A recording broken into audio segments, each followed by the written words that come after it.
Hola a todos, bienvenidos a un nuevo episodio de PLF. ¿Cómo está Javier? Hola, Uriel, ¿cómo estás? Bien, excelente, excelente y con ganas de conversar contigo. Invitamos aquí al periodista que ahora nos va a poder contar un poquito más quién es él, Javier Sinay, periodista y también escritor, de un libro que salió hace un par de años, del cual vamos a hablar en este episodio como excusa para hablar un poquito más del proceso de colonización judía a la Argentina de finales del siglo XIX y especialmente esas colonias agrícolas, y en particular vamos a hablar de Moisésville, Moisésville y de algunos asesinatos que ocurrieron ahí, que son motivo del libro que Javier escribió. ¿Cómo lo resumí, Javier? Bueno, es difícil de resumir porque hay una historia dentro de otra y hay una pregunta que conduce a otra y así hasta largamente. Pero básicamente te cuento, este es el libro que acaba de salir en Estados Unidos, se llama The Murders of Moisesville o Los Crímenes de Moisesville en español. Y te cuento cómo me metí yo en esta historia, que fue porque mi bisabuelo, que fue un periodista nacido en 1877 y muerto en 1958, llamado Miguel Lacón Sinai, migró desde la actual Belarus, desde la ciudad de Grodno, a Moisésville, que era en 1894, en el año que llegó, era una de las colonias del Barón de Hirsch, que fue un sistema de o sea, el Barón de Hirsch fue un filántropo que creó un sistema de colonias agrícolas para judíos acá en la Argentina, y Moisésville fue la primera. Eh, a la vez, cuando llegó mi familia, había o sea, la administración estatal estaba muy floja. El Estado estaba avanzando sobre el territorio, es decir, la administración del Estado argentino estaba yendo más al norte, al oeste y al sur. O sea, el país estaba definido en los mapas, pero no en el territorio, entonces por eso estaban avanzando. Y a medida que avanzaban, los territorios quedaban, paradójicamente, quedaban sin ningún control estatal. O sea, el tema era mover la frontera al norte y avanzar cada vez más lejos, pero todo territorio ganado quedaba medio como lejano oeste, como Wild West. Eh, la colonia de Moisésville estaba en esa situación, en la provincia de Santa Fe, que queda a unas 400 millas o 600 kilómetros de Buenos Aires, y por lo tanto había muchos bandidos. Ese es mi punto. Había muchas colonias, no solo de judíos, sino de franceses, suizos, alemanes, italianos, etcétera, y muchos bandidos. Que los bandidos eran gauchos, eran criollos. ¿Y por qué estos gauchos se habían convertido en bandidos? Bueno, porque en este modelo de ganar tierra, avanzar y crear colonización, era un modelo de modernización del campo, del sistema agropecuario, y por lo tanto los gauchos que estaban más acostumbrados a un modelo postcolonial, o sea, postcolonia española, un modelo bastante arcaico, que era que les daba libertad, que ellos vivían como seminómades, ahora se veían forzados a entrar como empleados, digamos, entre comillas, en estancias o en colonias y ser como peones de estancia, ¿no? Ser como lo que conocemos hoy. Y no les Entonces, gustaba mucho la idea claro, esa. los que no querían adaptarse a ese nuevo modelo agroeconómico se convertían en marginales, en bandidos, y entraban en las colonias, robaban y mataban. Bueno, esa era un poco la situación. Mi familia llega a Moisésville y se va después. Mi familia está unos pocos años ahí, después se va. y muchos años después, 50 años después, mi bisabuelo, ya anciano, escribe una memoria que se llama Die erste Jüdische Korbon, las primeras víctimas judías. El título original es In Moisesville, las primeras víctimas judías en Moisesville. Lo publica en Yiddish en 1947 en los anuarios del IWO. El IWO es un instituto de cultura Yiddish que tiene una sede en New York, una en Buenos Aires y tuvo una sede en Vilna que arrasaron los nazis, no existe más. Y ese artículo, publicado en 1947 en Yiddish, es traducido al español en 2009 y mi papá, mi padre me lo envía y me dice, mirá, este artículo te va a interesar y aparte de todo lo que cuenta, lo escribió tu bisabuelo. Para ese momento yo estaba trabajando como periodista de noticias policiales, y policiales le decimos en Argentina, en otros lugares se dice de sucesos, pero bueno, es como de crimen y justicia. Y me interesó mucho este raconto de 22 crímenes que había hecho mi bisabuelo, recordando 22 crímenes de colonos judíos ocurridos en Moisesville entre 1889 y 1906. Entonces dije, me pareció interesante no solo el tema en general, sino que lo hubiera narrado o contado un ancestro mío, porque bueno, tenía como un link muy fuerte a nivel personal. Yo no sabía nada de mi bisabuelo, entonces era muy atractivo para mí y me metí a investigar eso. Así Javier, empezó el asunto. este pequeño resumen, ¿no? Yo creo que nos resumiste todo lo que vamos a hablar los próximos 40 minutos o algo así en apenas unos instantes, pero ya de por sí es apasionante como un joven judío, periodista argentino, en el momento del siglo XXI redescubre un testimonio de su bisabuelo escrito en Yiddish, ya traducido otro texto, y se decide en un proyecto de investigación a escribir un libro al respecto de una colonia judía de hace 140 años aquí en la Argentina, ¿no? Como toda esta idea de el legado judío, la escritura, la memoria, la reapropiación también como periodista, siguiendo Sí, de alguna forma los caminos de tu abuelo que te retrotraen a la Moisesville que él se supo ir. Así que ya de por sí hay una historia dentro de la propia historia que estás narrando. Más allá del bueno, asesinato de estos colonos, ya la forma en la cual vos llegaste a este claro, tema, ya de dicho por sí como, para un libro en sí. dicho como lo decís vos, tiene muchos elementos de la cultura judaica o judía, que es como esto de la búsqueda de las raíces, conocer a los ancestros, preguntarse por qué estamos acá, quiénes somos, de dónde venimos, a dónde vamos. Pero en ese momento, cuando empecé con esto, yo tenía 28 años, ahora tengo 41, y te digo que yo no sabía, como te digo, casi nada de mi bisabuelo, no sabía nada del padre de mi bisabuelo, que había sido un rabino, que fue el jefe de la familia que emigró a la Argentina. Eh, sí había sido en una familia, había sido criado en una familia judía de los dos lados, del lado de padre y madre, pero no habíamos tenido mucha tradición judía más que comer gefilte fish en Pesaj o en Rosh Hashanah y juntarnos con la abuela, ¿no? Entonces, este libro es un poco también la crónica, como lo dijo Alan Astro, que es un profe de Yiddish de Estados Unidos, es la crónica de una rejudaización, ¿viste? Gracias a este libro es como que recuperé, como la palabra en realidad es medio en inglés que sería como reclaim, ¿no? Es como que reclamé o recuperé mi judeidad.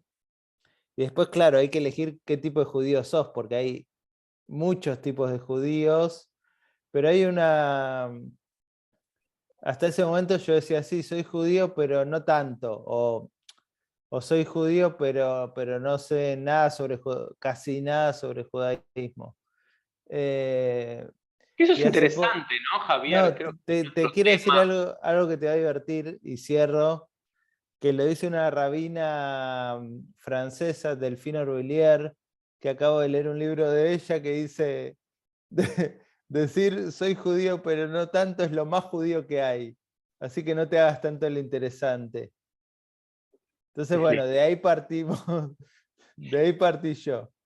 Y creo que es interesante. Y ahora sí ya vamos para lo que nos están viendo y escuchando en este episodio de PLF. Ahora sí ya nos vamos a meter más en lo cronológico y vamos a indagar un poco, pero me pareció interesante. Por supuesto, lo que hacemos acá en PLF es conversar, ¿no? Son Ujú. conversación como de dos amigos o quizás desconocidos que se encuentran en un bar y empiezan a charlar, pero algunos cuantos cientos o miles nos escuchan y nos ven.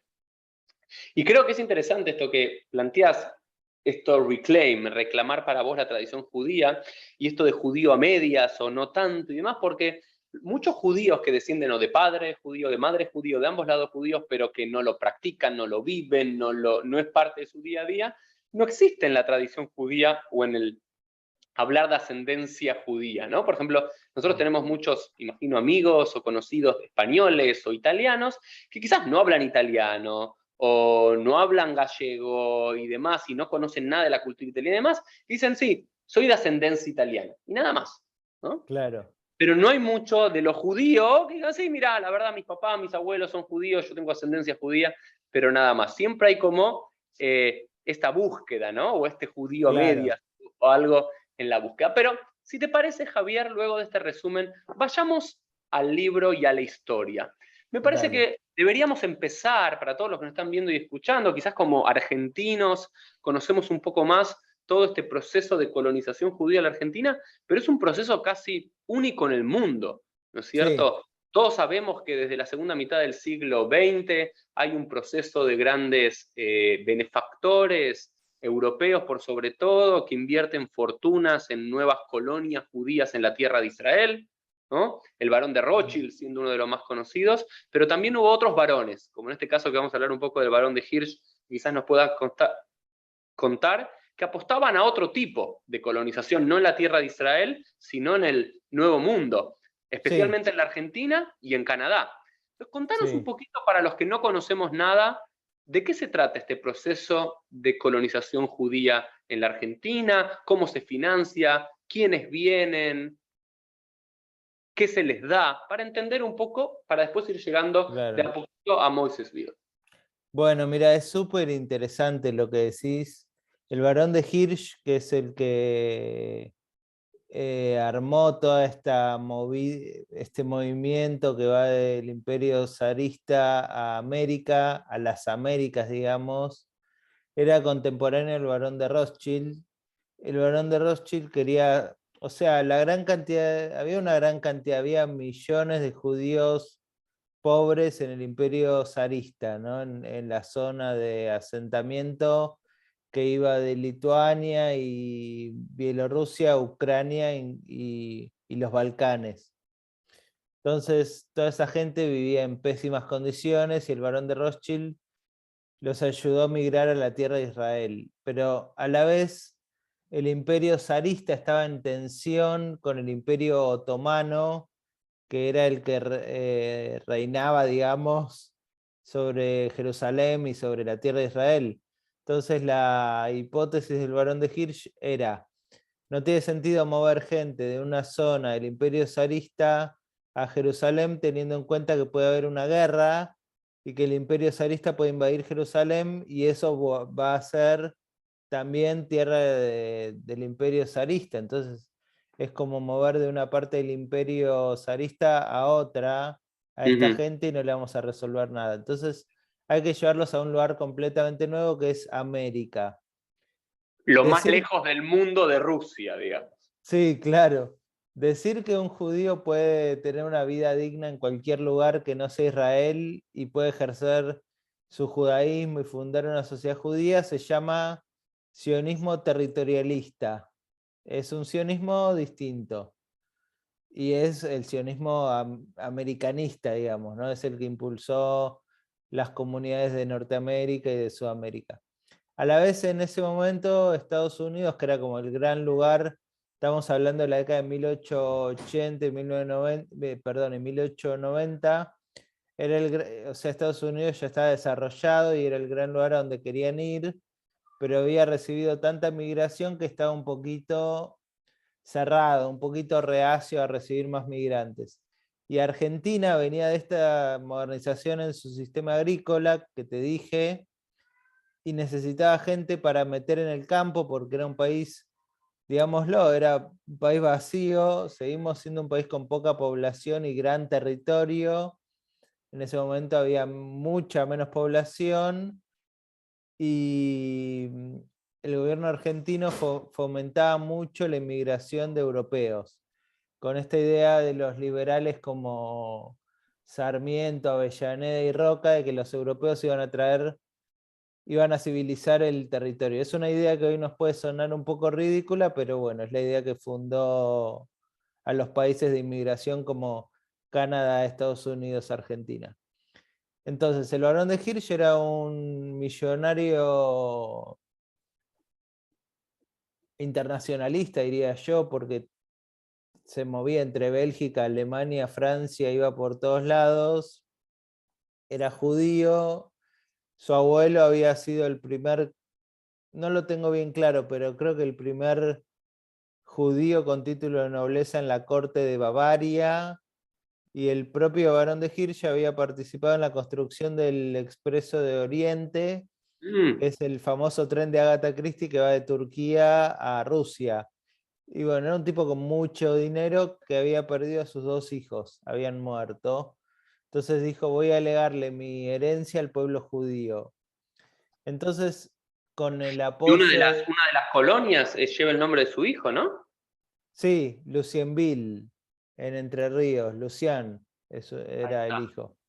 Tenía una hija, el varón, que murió muy bebé, que no me acuerdo cómo se llamaba, y Lucián es como su hijo mayor, que murió creo que de neumonía a los 20 años, y es el que el que hizo que el varón se vuelque a la filantropía.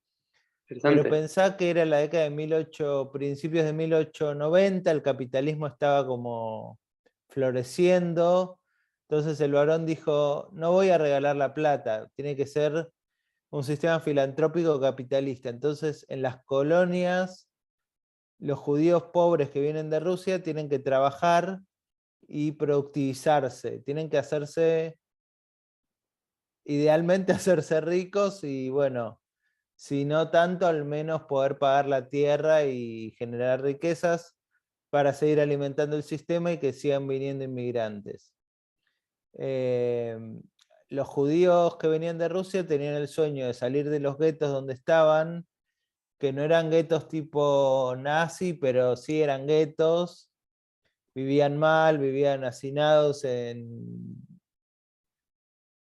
shtetls y en ciudades, iba a decir en ciudades, pero bueno, también en shtetls, pero definitivamente no vivían en el campo y querían trabajar la tierra de acuerdo al ideal bíblico. Entonces por eso querían venir acá a ordeñar vacas y demás. Y es interesante, ¿no? Como es ese mismo fenómeno, ¿no? Yo siempre lo comparo y creo que lo empezamos a hablar con el proyecto del Barón de Rothschild y del sionismo y el protosionismo de mediados del siglo XIX, con esta idea de generar un nuevo judío, ¿no? Que la modernidad traía Claro, de dejar atrás el judío que solamente estudiase o rezase, sino que el judío que labrase la tierra. Y siempre lo tenemos esto asociados a grandes canciones, y a imágenes de es el nuevo Sabra, ¿no? El nuevo judío que trabaja y ara la claro, tierra en Israel, pero también pensar que los judíos que venían a colonizar y a crear sus propios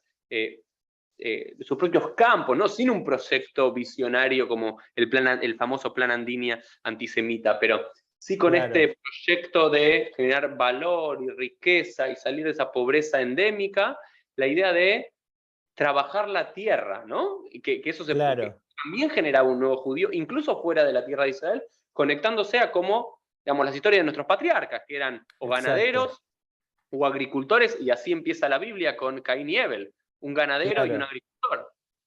exacto. Nunca lo había pensado. Pero te hago una pregunta, lo del Barón de Hirsch, yo siempre, ¿no? Por ignorancia, no tenía que ver con un no sionismo de él, no mandarlos No, a el Israel. plan de Simplemente él una era, cuestión. era geopolítico en realidad. Eso es lo que para mí es súper interesante, que es una ecuación geopolítica que dice, si los rusos invaden Sí. Jerusalén, no tiene sentido mover gente a Jerusalén. Entonces mandémosla al otro lado del Atlántico. ¿Y con quién habla para mandarlos a Argentina? Bueno, ¿Cómo compra las tierras? eso es muy importante. Hay un médico, decimos rumano, en ese momento era, no sé si Imperio Austrohúngaro, supongo, pero bueno, un médico judío burgués que se llama Wilhelm Lowenthal, que estaba haciendo un trabajo para el gobierno argentino acá, en las provincias de acá, un trabajo de salud pública, de registrar cómo se vivía en estas colonias que estaban empezando a surgir, y el tipo sabía Yiddish y pasó por Moisesville antes, o sea, Moisesville en realidad es la única colonia fundada por colonos judíos independientes antes del Barón de Hirsch. Y después el Ah, Barón de, claro, 2 años después el Barón de Hirsch le ofrece su mano y su dinero, digamos. Fue gracias a Lowenthal que los vio, entendió el Yiddish y le dijeron estamos muertos de hambre porque habían sido víctimas de una estafa, no o tenían sea, para entender, herramientas. Javier, esto para los que no sabemos, vayamos a este punto que me parece importante. Si bien el Barón de Hirsch es el padre de las colonias judías en la Argentina y un poco en Canadá, Moisesville, fue fundada ¿en qué año? Y de 1808, independiente. Un par de judíos que vinieron de Rusia, compraron exacto. tierra en Santa Fe y Claro, crearon esta aldea. claro. Es todo súper interesante. Había más o menos 800 judíos de Kamenets-Podolsk, un lugar de Ucrania, querían migrar a la tierra de Israel. Lo intentaron conseguirlo por todos los medios, no lo lograron. Mandaron enviados a París a ver si conseguían los pasajes. Y en París un rabino les dijo, miren, los voy a contactar con un diplomático argentino, viste, muy típico de la Argentina de esa época que tenía sus diplomáticos en París. Y este argentino les va a hablar de este país que se llama Argentina, que quiere recibir inmigrantes y que tiene campo y que financia los pasajes en barco. Los convenció el diplomático argentino y migraron acá. Entonces ¿En qué hay año? 1889. Sí. Entonces hay un grupo no está muy claro, pero se supone que son 824 judíos que llegan con un rabino con la promesa de recibir unas tierras en La Plata, y cuando llegan esas tierras ya estaban adjudicadas a otros tipos, y por una carambola con los judíos locales, que eran judíos burgueses de Europa Occidental, consiguen un contacto con un terrateniente de Santa Fe, que les ofrece las tierras en la actual Moisesville, y cuando llegan ahí no los está esperando nadie, no tienen herramientas, y ahí es cuando los ve este Wilhelm Lowenthal, y ellos le dicen, estamos a la deriva, estamos muriéndonos de hambre. Entonces Lowenthal dice, hay que hacer un sistema, o sea, ya había colonias en el campo argentino, ¿no? Pero lo que Lowenthal dice es, y era, perdón, una cosa más, era muy común la figura de la empresa colonizadora, que hoy no existe más, pero eran empresas que compraban tierra y las loteaban y las vendían a los colonos a pagar a 20 años a precio bajo. Esto es importante lo que decís, Javier, porque siempre hablamos de la experiencia judía de las colonias como algo único, pero hay que remarcar que no es único, que el modelo de colonizador, de traer gente de diferentes pueblos o aldeas o regiones de Europa, donde tenían una lengua en común y una cultura común, a un cierto lugar a trabajar la tierra y a pagar esa tierra al dueño en X cantidad de años, lo hicieron también los suizos, los alemanes, Sí, los franceses y otras empresas privadas. Lo que hizo el Barón de Hirsch es hacer el modelo judío de algo existente. exacto, exacto. Y lo hizo porque Loewenthal, que tenía acceso al Barón de Hirsch, cuando volvió a Europa le dijo, hay un montón de tierra, hay un grupo de judíos que fueron semi estafados, semi-estafados. Tampoco fue una estafa total porque las tierras se le adjudicaron, pero digamos que no había nadie, no los esperaba nadie, entonces semi-estafados. Y Leventhal le dijo, hay que ayudar a esta gente y tenemos la oportunidad de comprar tierras muy baratas y llevar más gente. Eso fue 2 años después, en 1891 empieza la colonización fuerte de la Jewish Colonization Association del Barón de Hirsch, que se enfocó principalmente en Entre Ríos. Moisésville está en Santa Fe. Pero la primera colonia está en la provincia de Buenos Aires y es Colonia Mauricio, la primera del Barón de Hirsch. Y todas estas, en total, ¿cuántas colonias hubo? ¿Tenemos algún número?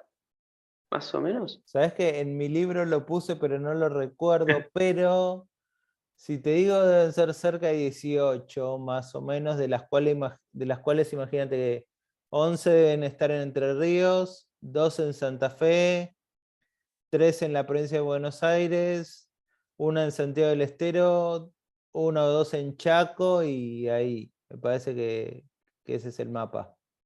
Alguna en Y, Corrientes. y eso, todas estas colonias, que después podemos poner el mapa y el link directo lo vamos a buscar, fueron fundadas entonces en la década del 90 del siglo XIX.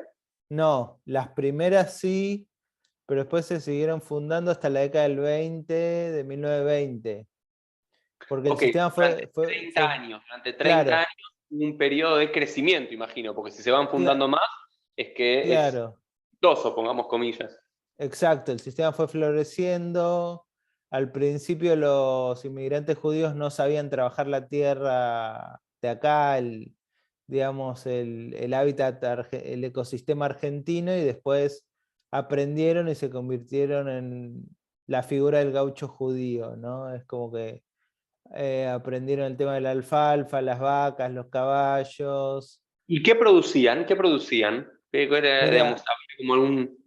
yo me especialicé en Moisésville. En Moisésville se producía mucha alfalfa que se vendía después en Buenos Aires, donde era la alfalfa que comían los caballos que tiraban los tranvías, cuando había tranvías tirados a caballo. Y después Moisésville se convirtió en una plaza importante de ganado, de venta de ganado. Y trigo y maíz también. Hoy por Ujú. hoy quedan muy pocos judíos y se cosecha mucha soja. Como en todo. Sí, Como como en en todo todos buen campo lados. argentino. Sí, sí, La sí. soja arrasó con todo. Así es. De hecho, hay un par de nietos de o bisnietos de colonos, de aquellos colonos iniciales que todavía tienen campo y que están muy en contra de la soja. Y hay otros que siembran soja. Es un debate Y sí, es entre ellos, ¿no? muy bien. Y la sociedad en general, ¿no? Si hay que Sí, producir lo que genera ingreso o hay que ser más, claro, mantener el ecosistema de alguna forma y la diversidad. claro. Y entrando un poquito entonces a este periodo, vamos a Moisésville en particular, que también Moisésville, porque esto, si bien en un momento tenía este sentido de elevar la condición de vida y sacar de la pobreza a estos judíos que vivieron durante cientos de años en el Imperio Ruso casi en la pobreza extrema, también era una nueva posibilidad de vida judía, ¿cierto? Con mayores Sí. libertades de alguna forma, y también con esta creación que me gustaría echarles un poco qué significa el gaucho judío, y también que Moisésville era el nombre Moisésville, la ciudad de Claro, Moshe, la ciudad de Moisés, claro, y era como era vista, y en los poetas está, ¿no? Y otros, está la idea de mi Jerusalén, mi tierra de bueno, Israel, el ¿no? libro mío de Marvels of Moisésville en Estados Unidos salió con el subtítulo de The Rise and Fall of the Jerusalem of South America. Auge y caída de la Jerusalén de Sudamérica, porque como decíamos, hacia la década del 20 y del 30 había florecido tanto Moisésville que le decían la Jerusalén de Sudamérica. Y tenía, ¿qué significaba que había florecido? Bueno, primero a nivel económico, el campo andaba muy bien. Después tenía, Argentina era el granero del mundo, Primera Guerra claro, Mundial, abastecer a todo el mundo. claro. Después tenía un teatro con 400 butacas donde había frecuentemente obras de teatro en yiddish. Tenía 3 bibliotecas principalmente con libros en yiddish.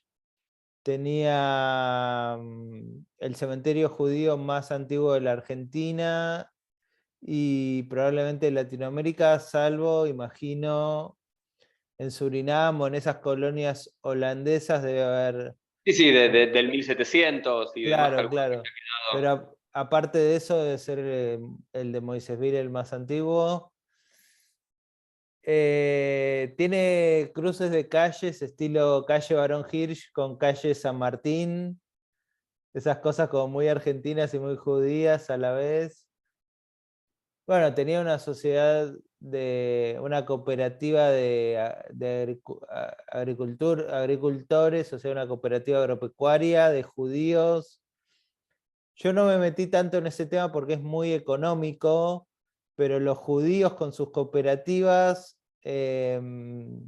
marcaron un modelo que después se replicó en varias colonias no judías de esta organización de productores. Y te hago una pregunta porque todavía todo lo que nombraste no está, que quizás es un punto interesante, no está lo que uno podría llamarlo lo religioso desde lo judío. Sí, ¿La mayoría de los habitantes judíos ahí eran observantes o eran más judíos laicos y villistas, culturales? ¿O había, imagino, había una sinagoga, por supuesto, o más de una quizás, una mikve, escuela para los chicos? ¿Qué había? había 4 sinagogas y hasta la década del 80 hubo un centro de formación de maestros. No me acuerdo cómo le decían, pero dependía de la AMIA, estaba ahí. Entonces los que querían ser maestros de escuela judía iban a estudiar ahí, por ejemplo, de Tucumán o de Corrientes, y después volvían a sus provincias. De esas 4 sinagogas, una se llamaba Arbeiter Shil, o sea, el Templo de los Trabajadores, que imagino que era como la más de izquierda. Después estaba la sinagoga Barón de Hirsch, que todavía se usa. Hay otra sinagoga que es Monumento Histórico Nacional, que está preservada impecable. Hay una sinagoga que no existe más, que hoy demolieron el edificio. Y ahí están las 4. Había observantes, había más laicos, había de todo. En su momento de auge llegó a haber 5.000 personas en Moisésville. Hoy hay unas 2.000, entre 2.000 y 2.500. Pero la mayoría no judíos, solamente un puñado. Claro, hoy queda un 10% de judíos porque los hijos se fueron a las ciudades o migraron a Estados Unidos o Israel. De hecho, hay una frase, un refrán que es eh, sembramos trigo y cosechamos doctores. Sí, porque eso es muy interesante, esa frase la uso mucho yo y cuando lo escuché por primera vez hace unos años me impactó mucho, porque también quizás para el Barón de Hirsch era el proyecto de fundar una nueva Jerusalén o quizás para los primeros colonos, pero al final todas estas colonias fueron un modelo de transición. Claro, bueno, yo le pregunté mucho sobre eso a Eva Gelbert de Rosenthal, que fue durante muchos años directora del Museo de Moisésville y que fue como la voz oficial de la historia judía en Moisésville, ahora está retirada. Y le dije, bueno, pero al final, ¿con qué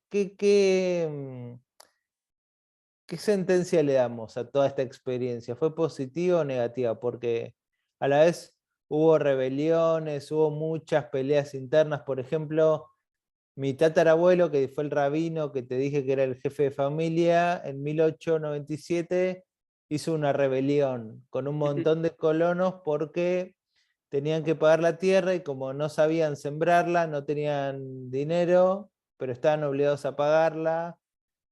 Y bueno, la rebelión fue derrotada y mi familia se fue de Moisésville, ¿no? Pero entonces Eva Gelbert me dijo, yo creo que al final el resultado global es muy positivo porque todos estos inmigrantes se hubieran quedado en Europa si no venían acá, y en Europa 50 años después vino el nazismo y los hubieran liquidado todos.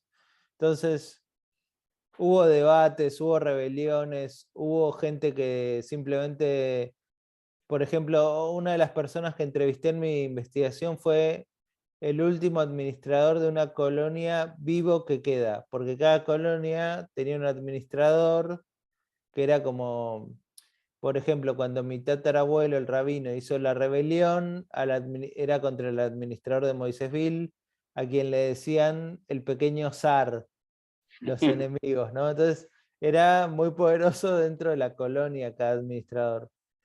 Entonces hablé con el último vivo, que tenía 90 años cuando lo entrevisté, y él me dijo, a la vez la vida en el campo es muy dura, entonces no se puede juzgar tampoco a la gente que eligió irse. Me dijo, yo en un momento mi esposa estaba enferma y tuvimos que irnos a la ciudad, y en la ciudad, bueno, hay buenos hospitales, hay más comodidades, hay más estufas. Entonces, a estos doctores que emigraron a las ciudades o a otros países, no se los puede juzgar tampoco. Entonces, la experiencia all in all, digamos, con todo lo que pasó, igual fue muy positiva, y esa es la idea que me quedó con el libro. Y cuando vayamos a Moisésville, vayamos a hablar un poquito de los contactos entre judíos y no judíos, que me parece que esto Ajá. nos está llevando un poquito hacia los asesinatos. ¿Cómo era? Primero en Moisésville, ¿vivían no judíos también o era íntegramente una sociedad judía? ¿Y cómo era la relación entre los colonos, los gauchos judíos y los gauchos y colonos no judíos de la zona, tanto de Entre Ríos como Santa Fe? Mira, al principio no había no judíos entre los judíos. En los primeros años era una colonia netamente de judíos, pero cuando había crisis de trabajo, cuando las cosechas no rendían y necesitaban más dinero, se iban a colonias de afuera a buscar trabajo, los judíos. Entonces ahí tomaron contacto con otros inmigrantes, principalmente italianos, que les daban trabajo.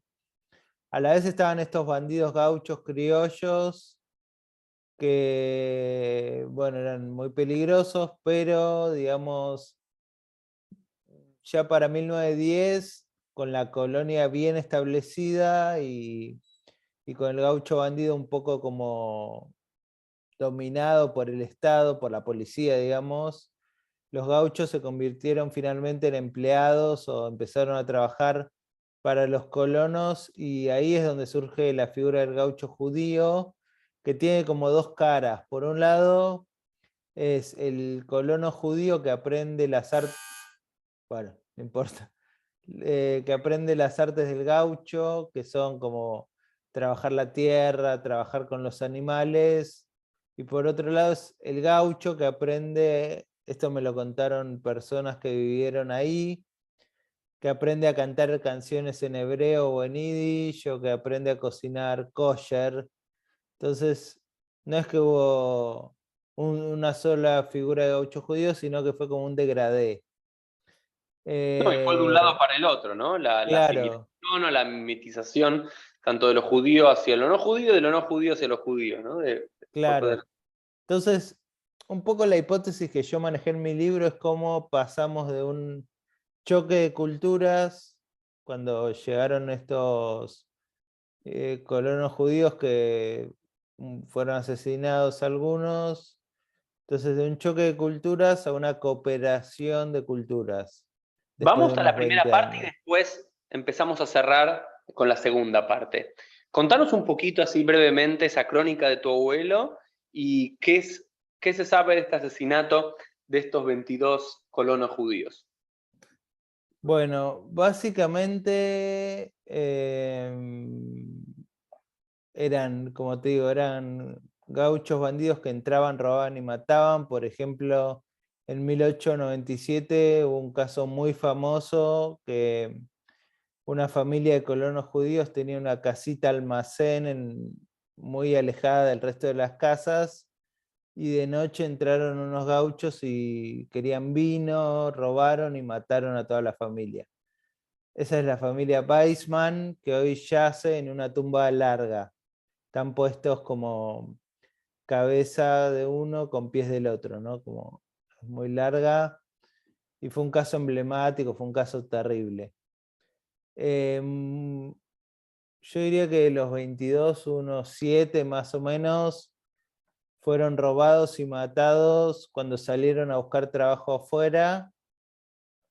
Una mujer fue presuntamente violada y después asesinada, digo, ¿Y esto salió presuntamente. en las crónicas de la época, en los diarios nacionales? Claro, a eso No. voy, porque algunos casos salieron en los... Mira, mis fuentes fueron eh, un periódico judío de Buenos Aires que se llamaba Die Volksstimme, La Voz del Pueblo, de 1898. Un periódico que se llamaba La Unión, que era de las colonias de la zona, de un caso de 1892. Pero este de la mujer que digo que fue presuntamente violada y después asesinada, fue un caso que salió en La Prensa y en La Nación, que son diarios masivos de alcance nacional, y salió durante 2 meses, o sea que lo fueron siguiendo como una noticia, porque aparentemente el asesino era un policía. Fue ¿Mm? el último caso, fue en 1906. Y no sé Y por ahí es donde qué, la policía después empieza a controlar un poquito más. El claro, Estado a hacerse presente. claro, y no sé por qué en un momento dejan de informar y nunca supe si lo condenaron o no al tipo este. Para mí eso fue un misterio, como que yo fui a una hemeroteca donde estaban todos estos diarios y los leí día tras día y después en un momento no hay más información, así que no sé qué pasó ahí. Después busqué en los archivos judiciales de la provincia de Santa Fe y los expedientes judiciales no existen más, fueron destruidos porque cada tanto se destruyen y solo quedan expedientes que piden instituciones como el Museo Provincial o diferentes museos, pero si nadie los pide, cada 30 años destruyen, que es una pena. Y la directora del Archivo General de la provincia me decía, nuestro problema es que no tenemos lugar.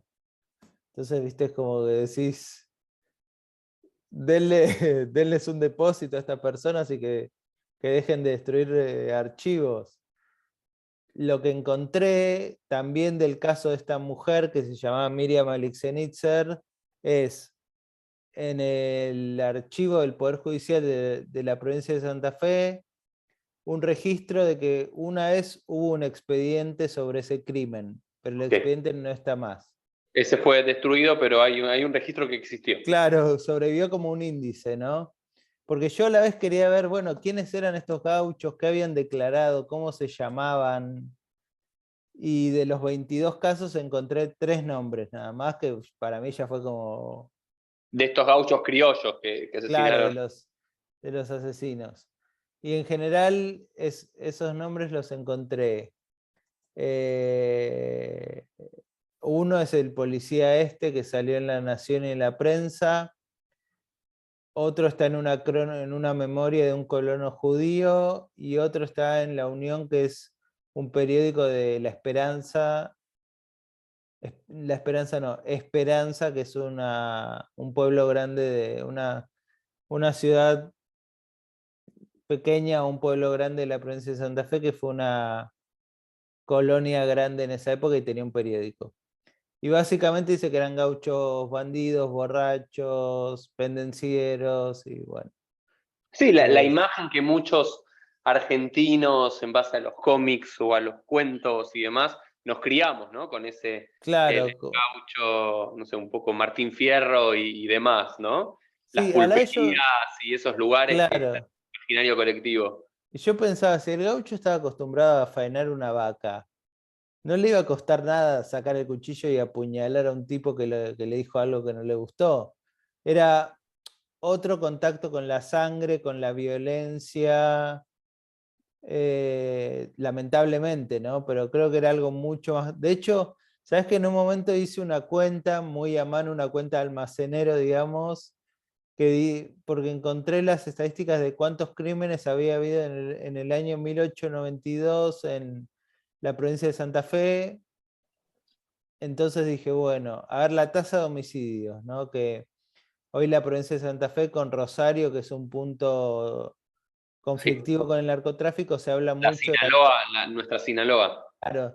Entonces comparé la tasa de homicidios actual con la tasa de homicidios de ese momento, porque tenía la cantidad de homicidios y la población. Digo, una cuenta sin ningún valor científico, De ¿no? almacenero, me gustó, me gustó. Cuenta de Y me almacenero. dio que era 3 veces más violenta la provincia en ese momento Wow, que ahora.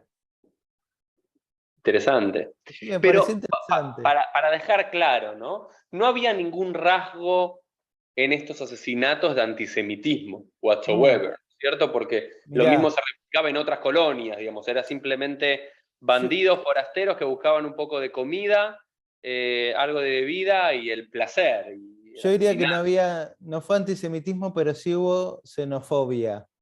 Porque sí Ok, había un resentimiento con todos los colonos que venían de afuera, porque interesante. se estaban ocupando la tierra. Era también un tema de quién ocupa la tierra y una cosa de resentimiento.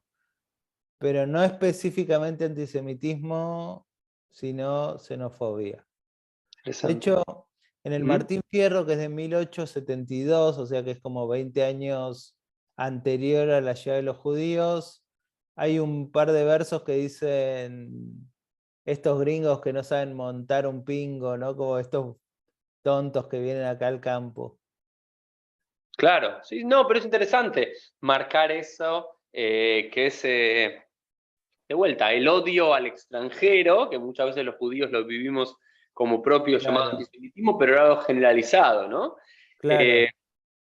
y pasemos ahora, si te parece, Javier, quizás como para comenzar a cerrar, a charlar un poco de cómo pasamos de este modelo de gauchos contra extranjeros, vamos a llamarlo así, Ujú.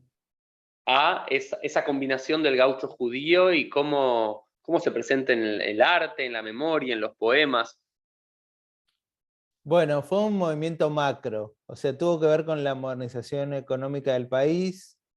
El sistema de colonias general se afianzó, hubo más control sobre el territorio y los delitos bajaron y los gauchos bandidos fueron encarcelados, mandados a la frontera eh, o aceptaron O el destino disciplinados. claro, el Disciplinados. destino de trabajar. Pero yo entrevisté a una mujer que tenía 97 años, que había nacido en 1916 y que recordaba que cuando era chica, esto de que los gauchos cantaban en hebreo y eran, no sé si compañeros, ¿no? Porque a la vez había una cosa de jerarquía, pero tenían una relación como muy pacífica con los colonos y trabajaban. Después vino el libro o sea, el término gaucho judío está nace en un libro que se llama Los gauchos judíos, que es de Alberto Gorchunov, un gran escritor judío argentino, cuyo padre a su vez fue asesinado por un gaucho, y está en mi libro ese caso, es muy significativo. Pero lo que hace este Gerchunov, que a lo largo de su vida se sintió muy argentino, es en 1910 escribe un libro de cuentos de gauchos judíos, o sea, de historias de las colonias judías con colonos judíos y con gauchos. Y los críticos ¿En de español literatura, lo escribe? ¿En español? sí, en español, un gran libro muy, muy agradable de leer. Hay crímenes, hay alegrías, hay tristezas, hay de todo, pero muy agradable de leer. Y los críticos de literatura lo que dicen es, lo que quiso hacer Gerchunov fue que el gran público lector entendiera que estos judíos tan exóticos podían también ser argentinos, ¿no? Como que quería introducir ante el gran público masivo lector. Archunov estaba en Buenos Aires, digamos, no estaba perdido en una colonia, la figura esta del judío como hombre de campo. El judío que se podía asimilar, el judío que podía hablar español, el judío que podía Claro, trabajar la tierra, el judío que se podía parecer a ese gaucho productivo trabajador. claro. Y sabes que hubo algo muy interesante con The Murders of Moisesville. Salió en abril en Estados Unidos y salieron varias reseñas. Y una reseña puso algo que yo no lo había pensado, pero al final de todo decía, lo que este libro muestra también es que los judíos no tienen que irse siempre que les hacen daño. Como que también pueden resistir y quedarse en un lugar. Y en Argentina varias veces los judíos fueron atacados, pero a la vez son una parte muy importante de la cultura argentina. Interesante. No, y a mí me sorprende, Javier, estamos llegando para todos los que están viendo y escuchando, estamos hablando con Javier Sinay de su libro sobre los crímenes en Moisesville y hablando de este proceso de colonización. Y yo como reflexión final, ¿no?, de esta charla contigo me queda como, para mí los años son muy importantes, ¿no? Estamos hablando de estas primeras colonias, finales de la década del 80, comienzo de la década del 90, y este libro, Los Gauchos Judíos 1920, escrito por un judío descendiente de esos colonos, pero que ya había migrado de las colonias a Buenos Aires y que ya no Claro, escribe solamente en yiddish, aunque también escribía en yiddish, pero escribe en español, y no solamente escribe ese libro, sino que también era un periodista o poeta que escribía en otros diarios argentinos. sí, Eh, claro. En La pero Nación. lo que me parece impresionante fue cómo solamente en 20 años, ¿no? Y un famoso, Es- ¿no?, tanguero argentino decía, 20 años no es nada. Eso es Como increíble. cómo, Sí, pero es en números, ¿no? Y me parece como reflexión para todos los que nos están viendo y escuchando, pensar cómo en 20 años, quizás el abuelo, el padre o el abuelo de este Alberto Kechunov había llegado de algún pueblo recóndito de Rusia, había sido quizás engañado o había llegado a alguna colonia a través del barón Hirsch, no sabiendo nunca levantar una pala y sembrar la alfalfa ni trabajar con una vaca, y en 20 años después su descendiente ya se siente argentino, se sí, sabe expresar como argentino, escribe en español y habla sobre esta mimetización de lo judío y lo argentino. En 20 años, ¿no? No es en 20 años que los tiempos, ahora sí, 20 años para otros 20 años, ¿no? En estos tiempos donde todo cambia, ¿no? Y sí. este celular, quizás que es muy nuevo, en 3 años ya es antiquísimo, no era tan así hace 130, 140 años. Y aún así, en 20 años, ¿cómo puede haber este proceso de, y ahí sí podemos ver un proceso de asimilación positiva, ¿no? En esto que recordabas antes. Claro. ¿No? Esa es como mi reflexión final a través de todo lo que me enseñaste. Pero quería escucharte a ti para darte la última palabra, Javier. Sí, bueno, no sé cuál es mi última palabra, por ahí no haya sido dicha todavía la última palabra sobre esta historia, ¿no? Pero a mí me quedó muy, eso que decís vos, me quedó muy como reflexión final después de escribir este libro, muy en la cabeza ese movimiento, ¿no? Que va de la confrontación de culturas a la cooperación de culturas. Y como decís vos, muy rápido. Y el éxito de eso obviamente es de los judíos y es de un país. Eh, entonces, la verdad que cuando fui a Estados Unidos hace poco a presentar el libro, muchos me preguntaban si era difícil ser judío en Argentina, porque pareciera que el país tiene una fama de antisemitismo que yo personalmente no siento tan fuerte o tan oscura viviendo acá. Para mí es un país donde se puede ser judío felizmente y tranquilamente. Hay algunas cosas, pero creo que es un gran país y es como mutuo, ¿no? Creo que los judíos lo han convertido en un gran país y el país los ha impulsado, ¿no? Como es un ida y vuelta. Ujú. Sí. Creo que es una hermosa reflexión, ¿no? Eso del aporte de los judíos al argentino y de la Argentina como país, como proyecto de país a los judíos, y esperamos que se Claro. pueda replicar en otros modelos, en otros tipos de organizaciones aquí en los años venidero. Así que, Javier, aquí, desde PLF, agradecerte por tu tiempo, por la presentación de este libro. Ojalá que a todos los que nos vieron y escucharon, que quieran poder leerlo en inglés o en español, puedan hacerlo. Y Javier, muchas gracias y todos nos vemos en un próximo episodio. Chau, chau. Gracias, Uriel.